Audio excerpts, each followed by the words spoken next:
And that's when the economy was crummy and Chrysler was going south. And so they hired Iacocca from Ford. So Iacocca and I got along really well, personally. But then one day we get a call from Lee, and we'd been the agency for Dodge Truck and all the Dodge dealers for 35 years. Most of the people at the agency had never worked anywhere than BBDO. And he said, I'm going to fire you. And when I hang up the phone, I'm going to call Y&R because they were doing the Chrysler Plymouth brands, fire them. And when I hang up from them, I'm going to call Russ Roy and fire them. And they were doing training and catalogs and that stuff. So a 35-year relationship ended in about 15 seconds. And then I'm thinking, oh, what the hell do now? And Iacocca had hired his Lincoln Mercury agency over because he knew them. So there's a Lincoln Mercury brand now that's available. So the agencies he fired then all went and fought for the account that was now available, Lincoln Mercury. Yeah. So I did the pitch for BBO to keep it, and Y&R won it, and Y&R hired me to come over and run it on their side. Oh, wow.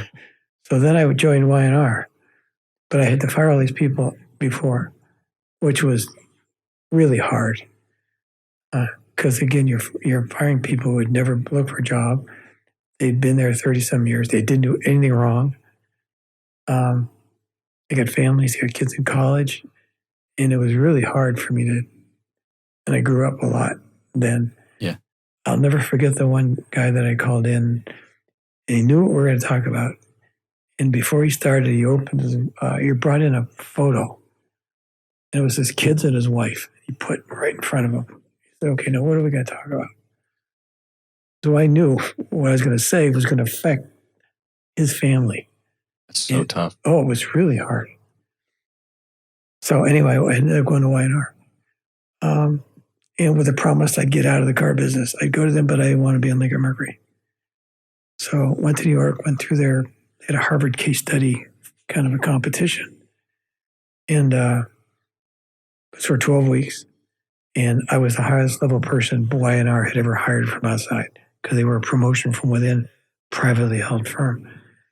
After the 12 weeks, and I went there, and I kind of thought I had a relationship with the chairman who had played football at Rutgers. So, okay, I got somebody I can trust here. So I go to see him, okay, am I going to work on Dr. Pepper or Visa or Delta Airlines? What's my account? He said, we got a problem. And the problem is that we had 7 senior vice presidents resign because of you. Excuse me, what did I do wrong? I just did a good job in what you wanted me to do. You recruited me. And now you're telling me that this little guy from the Midwest can completely screw up the largest privately owned agency in the business? I said, that makes no sense. So guess what? The house I just bought in Westport, Connecticut, you own it. And I'm out of here. I'm not going to work for a company that lets its employees dictate that rather than the management and the leadership.